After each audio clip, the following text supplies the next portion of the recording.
Bueno, el Congreso de la República está en proceso. Ayer la Cámara de Diputados aprobó los bonos, la emisión de bonos para cubrir una gran parte del déficit presupuestario del año que viene, pero no vayan a creer que eso se contrae ahí. Eso no se queda ahí. Hay una parte del déficit que no está contemplado, que va a ser transferido al año siguiente a través de retraso en el pago de deuda o de deuda flotante, como le llaman por otro lado, o en deuda que en suministro al Estado o en contrataciones que no se van a pagar durante el año y se van a aplazar, o en otros muchos mecanismos que hay para ocultar el endeudamiento real del Estado. Pero esos 175.000 millones de pesos que está aprobando en bonos, en emisión de bonos la Cámara de Diputados, equivalen a nada más y a nada menos a 3.646 millones de dólares. Eso es muchos millones de dólares, tanto como 10.1 millón por día en un año de 360 días. Y eso a su vez implica, eso nada más lo que se aprobó ayer, es un endeudamiento de 486 millones de pesos diarios, 486 millones de pesos por día. Eso es lo que aprueba ayer la Cámara de Diputados. Mientras tanto se sigue discutiendo, Ana Mitila, o se está discutiendo ahora si se podrán constituir empresas sin capital. Eso me parece una exageración tan grande. En el proyecto que se discutió, que se presentó antier, se anunció, mejor dicho, en el Palacio Nacional, de un esfuerzo para facilitar la constitución de compañías. Se dijo que incluso se iba a prescindir del requisito de un capital mínimo, o sea, cero. Incluso hubo uno dijo cero capital. O sea que se van a constituir empresas que no tienen ni un solo peso. Y entonces, bueno, irán a competir también a los concursos. Y van a ganar. Y ganarán también con cero capital. Bueno, yo no sé para qué una empresa... Pero que a lo mejor tienen mucho capital, pero político. Cuando se ha acabado, creo que la ley de lavado de activos le ha dado un palo a las compañías de carpeta, esas que ya los abogados tenían hechas y se vendían, ¿no? Al que necesitar una compañía para hacerla lo más rápidamente posible. Si eso es así, como me explicaba recientemente un experto, entonces más difícil es entender que se vayan a constituir o se vaya a crear una facilidad tan amplia como para que usted pueda constituir una compañía sin capital. Ahí es que se van a constituir muchas, porque en los últimos años, señores, son decenas de miles de compañías que se han creado. Y no vayan a creer que tenemos decenas de miles de nuevos empresarios, no. Es que nosotros tenemos más millonarios que empresarios en el país. No es que para ser millonario hay que ser empresario. No, es que ya hay mucho más millonarios que empresarios. ¿A costa de qué? Del erario público, del robo al Estado, del tráfico de influencia, de todos los negocios que se pueden armar de un día para otro, hasta a costa de dejar de cobrar impuestos, como ocurrió hasta no hace mucho, porque hay que reconocer que en este momento se hace un gran esfuerzo desde el Estado, desde la Dirección de Impuestos Internos, por cobrar. Pero el periódico Diario Libre publica hoy que una empresa de casino logró evadir durante años una suma muy gruesa de dinero que no le cobraron y que aparentemente ya está vencido, prescrito. Han pasado los años, ahora la Dirección de Impuestos Internos ha querido cobrarle, pero tropieza con el hecho de que ya esos 637 millones de pesos que evadió esa empresa de casinos, ya no se le pueden cobrar. Ahora, ¿se le olvidó esos 637 millones a toda la DGI o hubo algunos funcionarios que cobraron una parte de la DGI o de otras instancias?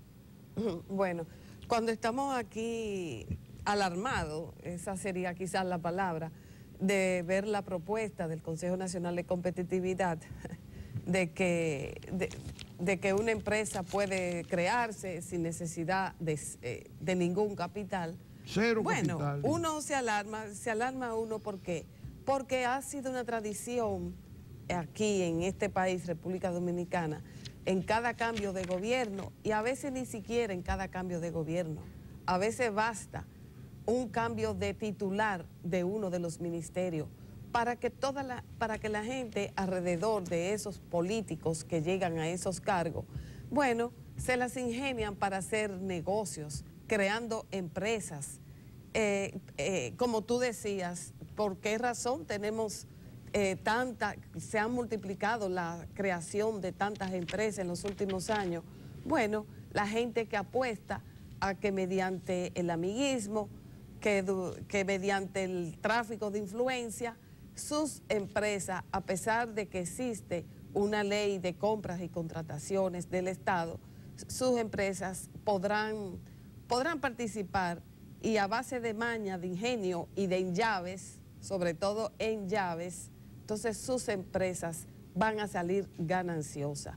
Por eso hemos visto, por ejemplo, en reportajes sobre qué pasó con el Metro de Santo Domingo, cómo empresas se crearon alrededor de la construcción del metro, cuando el ingeniero de Andino Peña era su director, y estas empresas obtenían contratos sin siquiera pasar por concurso, por decenas y centenares de millones y millones de pesos.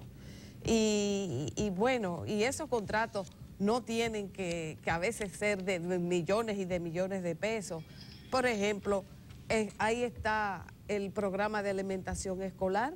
Ustedes saben las miles de empresas que se han constituido alrededor de ese programa de alimentación escolar. Bueno, en cada pueblo hay una. Siempre en cada pueblo. Sí, hay una, un paquete de... Bueno, todos y todas apostando a que con su militancia partidaria o con su amiguismo de personas en puestos clave, van a obtener privilegios del Estado. Entonces, si ahora consagramos por una disposición de que las empresas ni siquiera tienen que tener capital, bueno, pues que nos agarren confesados, porque serán empresas que no tienen manera de responder, de garantizar absolutamente nada. Bueno, pero hay que reconocer que eso forma parte de un esfuerzo que se ha lanzado en este último tramo del año por renovar, por promover la competitividad del país, y que hay que esperar que sea un poco más que la simple aparición del gran empresariado en torno al presidente Danilo Medina, una foto que siempre quieren los presidentes tener a mano para demostrar que tienen el apoyo de los grandes capitales, los grandes más influyentes empresarios del país. Y tal vez a Danilo le hacía falta eso en estos momentos, sobre todo después del discurso reciente ante la Cámara de Comercio del encargado de negocios de los Estados Unidos en el país, entiéndase el embajador interino de Estados Unidos aquí, donde hizo críticas muy fuertes a la competitividad dominicana, a los niveles en que se encuentra en los escenarios internacionales, y sobre todo que llegó hasta aludir al hartazgo que hay en el país sobre la corrupción, aludir, no a mencionarlo como uno de los graves problemas, el hartazgo sobre la corrupción. En este momento, pues ese escenario en el Palacio Nacional parecería la mejor respuesta montada por el gobierno para dilucidar eso. Pero ojalá que sea cierto, y el director o vicepresidente ejecutivo del Consejo Nacional de Competitividad, Rafael Paz. Él es una persona que sabe de competitividad, y cuando se presentó el último informe en septiembre pasado del índice de competitividad global del Foro Económico Mundial, él reaccionó con mucha sabiduría, con paciencia política, la que no tienen muchos otros, y dijo que eso era un desafío para el país y que había que trabajar para superar todas esas limitaciones que se enunciaban ahí. Así que ayer la Universidad Católica Madre y Maestra dio a conocer un estudio, una evaluación que ha hecho precisamente sobre el deterioro de la posición de la República Dominicana en ese índice de competitividad global. Así es. Y en ese informe se destaca cómo República Dominicana ha ido retrocediendo puestos desde que se viene haciendo esa medición desde el año 2007-2008. Entonces, tomando en cuenta todas esas mediciones, ahí se destacan cómo, en vez de estar avanzando en competitividad, señores, vamos para atrás como el cangrejo. Y en cuanto al ranking 2017-2018, hemos sido evaluados con un total de 137 economías, y de las cuales las que resultaron más competitivas fueron Suiza, Estados Unidos y Singapur. Hay que preguntarse qué pasa en República Dominicana. Bueno, ellos lo que hacen ahora es un estudio sobre los índices que ha tenido el país a partir del año 2007, 2008. Y entonces lo van comparando. ¿Qué hacen? ¿Qué es lo que hizo el estudio de la madre y maestra de este departamento de estudios sociales de la Universidad Madre y Maestra? Que cogió los 114 países que han permanecido en esas evaluaciones desde el 2007-2008 hasta la última que se emitió ahora, 2017-2018, que fue la que apareció hace un par de meses. Porque hay países que han entrado y otros que han salido y otros que no estaban y entraron nuevos, sí. Pero los 114 de esos 137 que han permanecido, entre esos 114 ha estado la República Dominicana desde entonces. Y comparándonos con ellos. Entonces lo que hace es un estudio de cómo se han manifestado esos 114 países nada más. Ajá. Y ahí es que se muestra cómo sí. Hemos ido perdiendo posiciones. Sí, uno de ellos hemos perdido 5. En esta última medición hemos perdido 5 posiciones. O sea que, nada, que es para atrás. En sentido general, porque en algunas cosas ha perdido mucho más. Por ejemplo, el estudio indica que en el derecho a la propiedad se perdieron 8 posiciones. En ética y corrupción, la República Dominicana ha desmejorado progresivamente o paulatinamente a partir del reporte del 2014-15. Ha desmejorado paulatinamente, sí. Pasando de 2.45, que era su medición, a 2.09, eso es sobre 10 en el último. Eso es, y en este mismo, en la posición 112 de 114 países, de manera que está, de esos 114, está casi en el final, sí. En ese renglón. Sí. En el renglón corrupción, óiganlo bien, de 114 queda en la posición 112 de los 114 países. Imagínate. Que están siempre evaluados. Sí. La República Dominicana solo tiene 2 detrás. Sí. Pero este índice de competitividad también identifica los 5 factores más problemáticos para la hora de hacer negocios en República Dominicana. Y bueno, no se sorprendan que uno de los primeros problemas es la corrupción, también la ineficiente burocracia gubernamental, la tasa de impuesto, la fuerza de trabajo inadecuadamente educada y los crímenes y robos que se han constituido un flagelo para la nación. Bueno, este documento que emitió ayer, el programa de estudio de desarrollo sí. Dominicano, así es como se llama, de la Universidad Madre y Maestra, es muy interesante porque ayuda a ese nuevo consejo de empresarios que se juramentó antier en el Palacio, a entender plenamente de lo que tienen entre manos, que ojalá puedan ayudar ciertamente con toda su experiencia acumulada y su sabiduría, aunque algunos puede ser que no sean tan promotores de la competitividad, sobre todo aquellos que tienen mucho dominio en el mercado interno, porque bueno, para el mercado externo es otra cosa. Pero de todas maneras es una responsabilidad de ese alto empresariado y deberían de buscarse ese documento completo, el documento completo que tiene creo que 20 y pico de páginas. Hay un resumen del mismo que está circulando también junto con el documento. Yo tengo las dos cosas. Pero En promedio, para todos los años, la República Dominicana ha perdido 4 posiciones en el indicador de la corrupción. Al compararse con el resto, se puede ver que 86 países han obtenido un mejor desempeño durante ese periodo. 86 han tenido un mejor desempeño y la República Dominicana ha perdido espacio.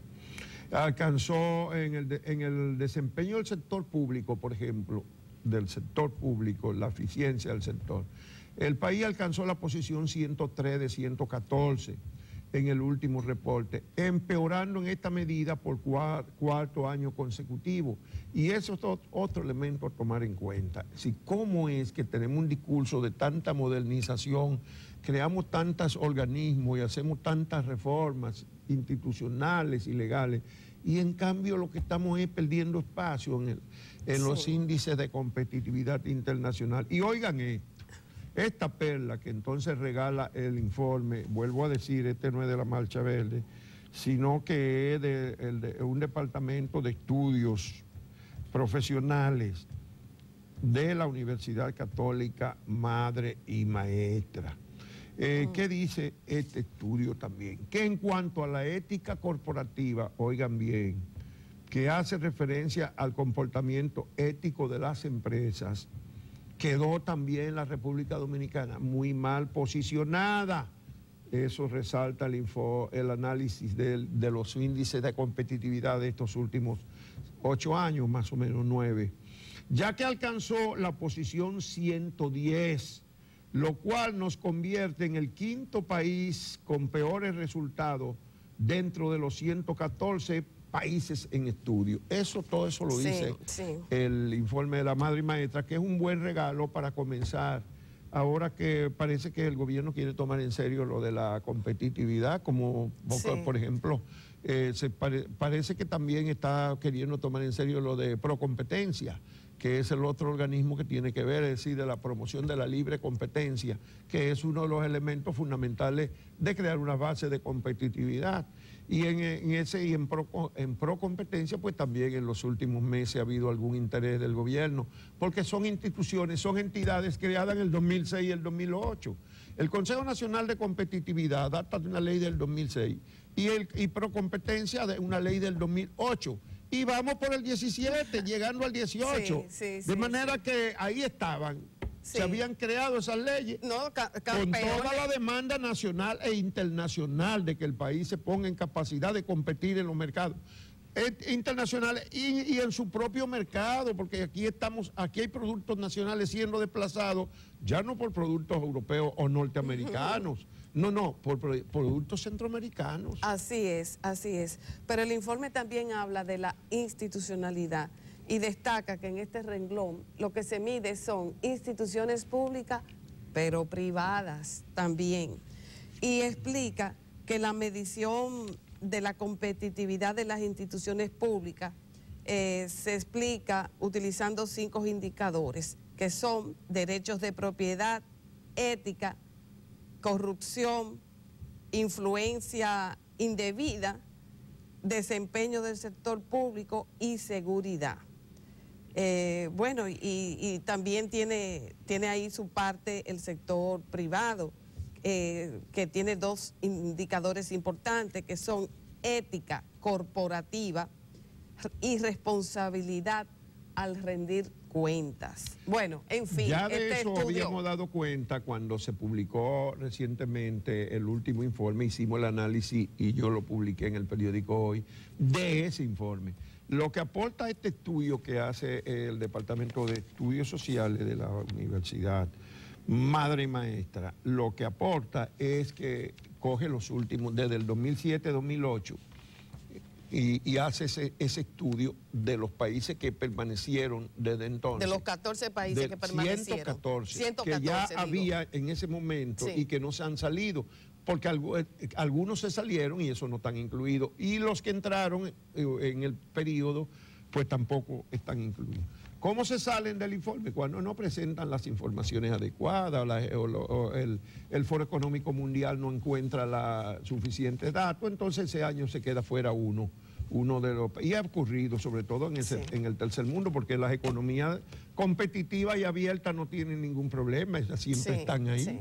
La verdad que cuando uno ve las cifras y el seguimiento, la riqueza de este tipo de informe, porque nos da una muestra a lo largo de los años, que si tenemos la oportunidad de vernos en ese espejo de qué pasó con República Dominicana durante 10 años, durante los últimos 10 años, entonces nos da campo para revisarnos, para enmendar, para corregir, si es que hubiese la voluntad política de corregir este tipo de cosas. Pero uno no puede aislar este tipo de informes sobre lo de Oxfam, por ejemplo. Bueno, sí. No, todo lo que Oxfam hace 2 o 3 semanas, cuando lanzó su investigación, óigame, que hablaba de que se nos van, bueno, hablaba de un dispendio de unos 90.000 millones de pesos, cuando hablaba de la nómina pública con un dispendio de 39.000 millones de pesos, cuando hablaba anuales, cuando hablaba de qué es lo que se invierte aquí, cómo se desfifarra el dinero que nos arrancan de nuestro salario para pagarlo en impuestos, cómo se gasta en propaganda. Y yo creo que ahí Oxfam se quedó corto, porque me parece que decía que eran unos 5.000 millones de pesos. Bueno, en fin, y hablaba de la duplicidad de instituciones. Hoy mismo, en el periódico El Caribe, hay toda una crónica sobre el déficit habitacional, la precariedad de las viviendas en República Dominicana, la precariedad en los servicios. Entonces da cuenta, por ejemplo, que tenemos 7 instituciones que tienen que ver con la construcción y modificación de vivienda. 7 instituciones, o sea, no nos conformamos con una, ni con 2, ni con 3. No, tenemos que tener 7, pero 7. Bueno, significa que ahí sobra mucha gente. Estos indicadores, dice el Programa de Estudio de Desarrollo Dominicano de la Madre Maestra, estos indicadores no solo manifiestan que el país queda mal posicionado entre los países con resultados más desfavorables de la región, sino también del mundo. Y peor aún, la tendencia nacional es al deterioro de nuestros resultados. Ahí está, al deterioro, esa es la tendencia, y señala que ahí está el reto, más allá de la retórica y de las notas de prensa, de la propaganda. Ahí están los grandes retos que tiene la República Dominicana. Es coincidencia que se haya dado a conocer, es coincidencia, porque no es, obviamente ese documento estaba en elaboración y listo para ser publicado, que se dio a conocer ayer el Departamento de Estudio de Desarrollo. Pero viene muy bien en el momento en que se trata de poner en vigencia la ley no la de libre competencia, sino la ley de competitividad, el Consejo Nacional de Competitividad. Donde fueron juramentados 38. Sí, señor, y cuando uno lee eso de los casinos, eso se inscribe en lo de Oxfam, en la corrupción, en el dispendio, en la malversación. Esas evasiones de impuestos no cobrados y que se hacen de la vista gorda, eso tiene un costo. Más allá incluso de los titulares, porque yo soy de lo que creo, y aquí a lo largo de los años lo hemos dilucidado, que ha habido excelentes funcionarios al frente de la Dirección de Impuestos Internos, como Magín Díaz, que está ahora ahí al frente, un excelente funcionario. Y gente Guarapuya Félix, que pasó por ahí también. Como nuestro amigo Hernández. Sí, Juan Hernández, claro que sí. Funcionarios que yo creo que tuvieron desempeño y buenos esfuerzos, pero evidentemente que hay unas estructuras de decomposición, de corrupción tan grande en el Estado Dominicano, que ni siquiera cuando hay un titular de esa categoría al frente del organismo funcionan plenamente. Bueno, hay algunos que han sido más diligentes que otros se han detenido a la puerta de los intereses políticos partidarios o los grandes intereses económicos, y algunos no. Ojalá que el actual titular, Magín Díaz, siga haciéndolo. Además, el gobierno lo necesita en este momento y él tiene que tener mucho respaldo del presidente Danilo Medina, porque hay que buscar dinero, señores. Son 175 mil millones nada más para el déficit presupuestario formal hasta ahora, que se proyecta para el año que viene. Repito, eso que aprobó ayer la Cámara de Diputados son 3.600 a 48 por uno. Ya está 48, es 47.90 y pico que está el peso. Es 48. A 48, esos son 3.646. Oiga, de un solo tablazo, 3.646 millones de dólares. Y de eso es 10.1 por día, dólares. Y eso es 486 millones de pesos cada día del año próximo. Eso es lo que aprobó ayer la Cámara de Diputados, de bonos, nada más.